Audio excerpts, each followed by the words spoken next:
Hey lads, welcome back to the Kosi Arsenal podcast. My name is Kosi. Welcome back to a brand new video. Yes, it was a disappointing January transfer window, but Arsenal did a deal, one that went under the radar because it wasn't a player that was going to join us right away. We signed Martin Zubimendi. We did a deal for Martin Zubimendi in January, and according to Sami Makpo and David Onstein, Arsenal covered a lot of ground on that deal, both with the player himself on personal terms and also with Real Sociedad. And I'm going to give you the details of that deal, but what you have to understand is that we got Martin Zubimendi. In this video, I want us to dive into what Martin Zubimendi will bring Arsenal in this coming season, and possibly of why he's a much better replacement for Jorginho, in my opinion, than many of the names out there. And of course, Arsenal also on the trail for Douglas Luiz. That would make things very, very interesting. If we got Douglas Luiz, does that mean that Partey leaves too? Probably not. I mean, there is a lot of talk on Thomas Partey getting a new 2-year deal, and then there's a lot of talk of Arsenal letting him go for free in the summer. We'll talk about Partey in a separate video. But in this video, we'll concentrate on Martin Zubimendi. We'll talk about the deal and what he brings to Arsenal, as Jorginho is going to be leaving the club as a free agent in the summer. Do me a favor, hit the like button, subscribe to this channel as well. Now, as reported by Sami Makpo and David Onstein through The Athletic and the Daily Mail, Arsenal did agree personal terms with Martin Zubimendi in this January transfer window that we have just concluded. It was a bit of a PR move, but we did it, and I think many Arsenal fans were disappointed that we signed a player that was not going to join us right now, rather than focusing on players that could join us in January. But doing the Martin Zubimendi deal early, obviously for Arsenal, was important. He's a player that is so in demand. I think Manchester City, with this lottery, fiasco up and down, they will try to look at that position. We know that Liverpool tried to activate that position in the summer, but they failed. The player decided to stay put for at least another year before deciding to leave Spain. So Arsenal wanted to be quicker and they wanted to be more agile as compared to the competition, and that's what we did. We went in there, did a deal, and now we understand that it will take a lot of magic for this deal to be undone. Zubimendi is going to Arsenal in the summer. So Arsenal will not be paying the 60 million euros, which is the release clause of the player. We'll be paying a little bit more, but that means that we won't be paying the 60 million euros at once. Basically, what Arsenal wanted, and again, we got it, is we wanted to talk to Real Sociedad. Can we pay this money across a couple of installments? Can we pay this money across some period of time? Possibly we could pay you 70 million euros instead of 60, and then instead of paying that money in 1 year, you could give us 2 years or 3 years, and then we give you installments of around 25 million or around 30 million euros, depending on the agreement that they reached. So that is the key point in this deal, because if it was about triggering the release clause, Arsenal just needed to agree personal terms with Real Sociedad, and then with Martin Zubimendi, and then trigger the release clause in January or in the summer. But because Arsenal were unwilling to trigger the release clause, we had to go and negotiate. Bit of what we did with Declan Rice. Start that dream signing move in January rather than in the summer. And I think Mikel Arteta has done it on a couple of occasions with Gabriel Jesus. Started that deal a little bit earlier on. I think we started hearing about Jesus in January. We started hearing about Rice in January as well. Martin Odegaard, that was even a January loan deal. He spent about 6 months at Arsenal, and then we signed him earlier. So I think it's a trait of Mikel Arteta that he wants to look at a player, give him time, and then when he understands that this is the player I want, he goes and tries to get him before anyone else. And it's a strategy that has worked for us a lot of the time.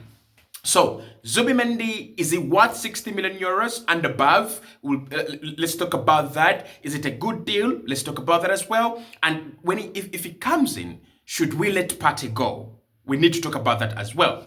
So is it worth 60 million euros? For me, without a doubt. Without a doubt. If you look at the DM market right now, Olirin Chouameni, Thomas Partey, Rodrigo, Martin Zubimendi. You look at, those household names in the number 6. I really don't think you can say Zubimendi is not worth 60 million euros. He is worth more than 60 million euros. And I think with Spain, they've got this kind of a curse, right? If you use it in the right way, it's a blessing. If you use it in the wrong way, it's a curse. The curse of the release clause.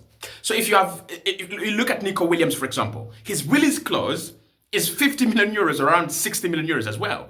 But if you are to calculate how much Nico Williams is worth right now, like if you just to say he doesn't have a release clause, let us negotiate. This guy, this boy is like worth 80 million. 90 million. If Kvaratskhelia is around 67 million pounds, if you're talking about, ridiculous deals of Jean Duran at 75 million euros, Nico Williams could be one of the most expensive wingers in the next 5 years. But because they have a release clause, and because they have release clauses, you find that you get the players from there at quite a very cheap price. Alexander Isak moved for around 67 million euros as well, and so it's the same thing with Martin Zubimendi. So for me, Zubimendi's price, there's no question about it. I was seeing people saying, I only send maybe 40, maybe 50. Come on, Martin Zubimendi is worth more than 70 million euros. Look at the DM market right now. Look at how many defensive midfielders you can bring into your team and fit in right away. It's Martin Zubimendi for me. He is absolutely brilliant. Of course, there are a few others there. I wanted Max Vifer before he joined Brighton. I think he's a wonderful player in midfield. Carlos Baleba, another one that if Arsenal had not signed Martin Zubimendi earlier on, probably would have had conversations about, Carlos Baleba at Brighton. He's become a much better player ever since 2 seasons ago. I think the last season and this one, he's just, exploded into a beast of a midfielder. I love him. I really do. And a couple of other players that I've, always admired.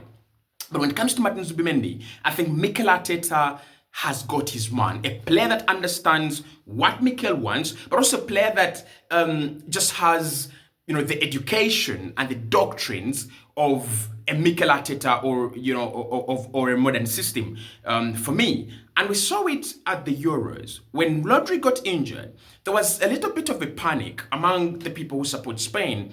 And personally, I was like, Rodri has got everything you want in a midfielder. But he's got that extra, I would say elegance about him. I think Martin Zubimendi doesn't have that yet. But when he came in for Spain in the final against England, he was absolutely brilliant. And the way he moves the ball, it's a little bit quicker. It's it's very intelligent, and he's not afraid. He's a very smart player. And I think that tells you a little bit about why Arsenal signed Declan Rice for that role, and we've not seen him play in that role, and we might not see him play in the defensive midfield position. Rice is one of the best ball winners in the world.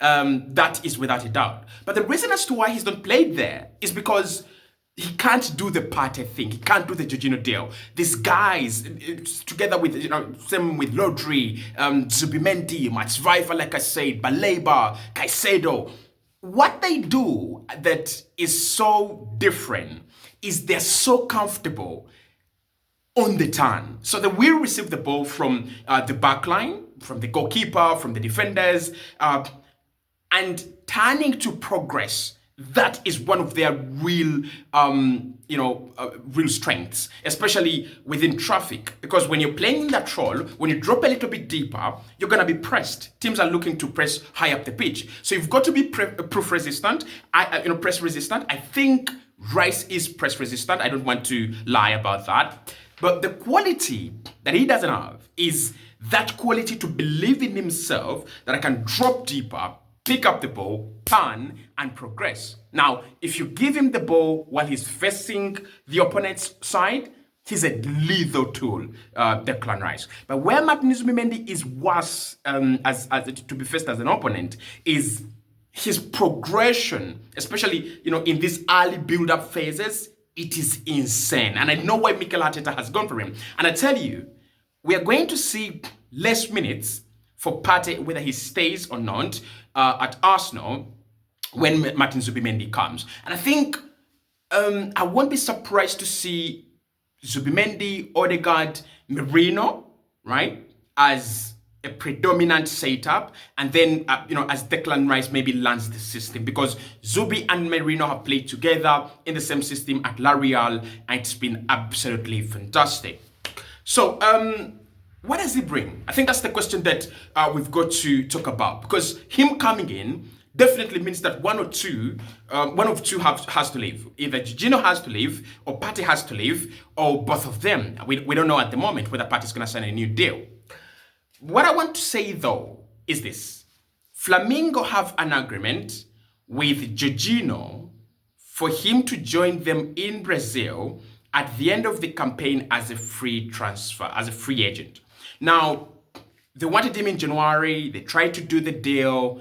It didn't happen because Arsenal said, listen, we are not giving you Jorginho at this point in time. We have the UEFA Champions League, we have the Premier League to focus on, and we have not done any signing. So we can't give you experience, we can't give you this kind of pedigree, we can't give you this kind of leadership, and don't replace it.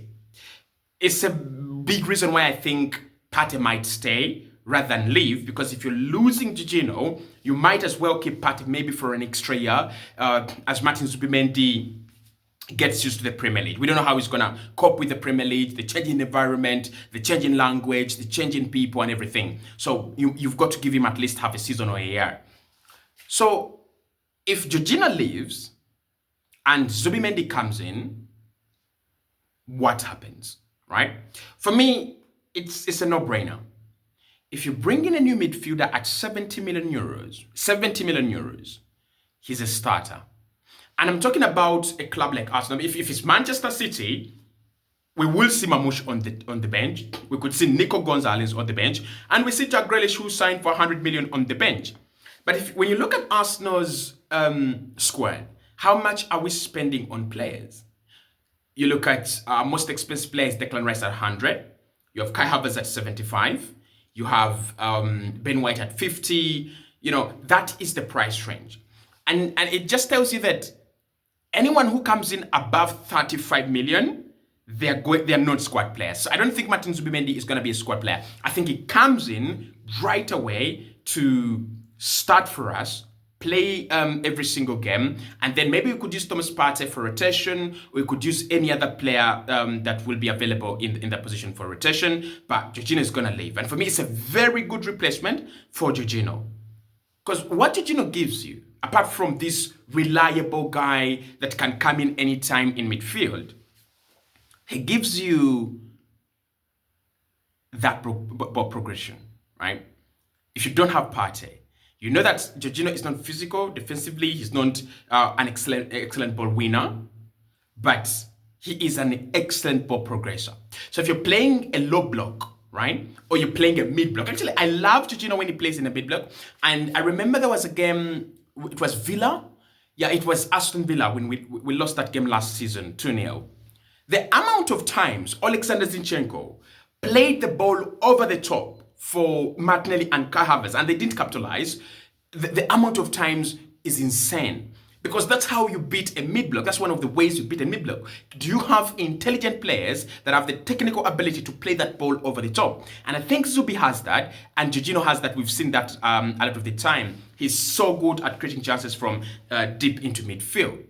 So I think with Zubimendi, you're getting a younger version of Jorginho, one that is excellent at winning the ball back. He's got the legs that Jorginho has lost because of his age, and he's got that schooling from a Spanish system. Plays for Spain, and the new manager, and then that's Del Fuente, and then again at Real, they almost play the same system. So I think Arsenal have done a good deal. Now, when I think last summer I said Liverpool are taking Martin Zubimendi, and I wasn't bothered about it.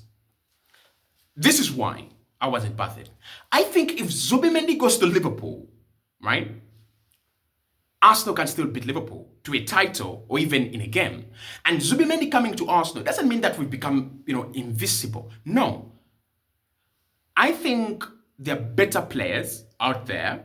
Like, if I got Baleba, I would prefer Baleba to Zubimendi, honestly, because I think he's already shown us in the Premier League that he's taken in the shoes of Moises Caicedo, and he's done absolutely well. Actually, like, it's incredible how he's progressed. But why I am satisfied with the signing, it's a good signing, and why I'm satisfied is he's got the basic principles. He's got the basics of what you want in that position if you are Mikel Arteta. He is another Partey that is not too physical, I should say. And I think Partey would be much better in terms of winning the ball back, but do not underestimate Martin Zubimendi. He's such an intelligent player. So that's the deal we did for January. I think it brings a lot of excitement, it brings a lot of legs in the midfield, to the midfield. He's a less injury-prone player. We'll be diving into much of his abilities, strengths, and weaknesses. But at the moment, what you have to understand that deal is pretty much done for Arsenal, and he's going to be our first signing of the summer and the only signing in January. I'll see you soon.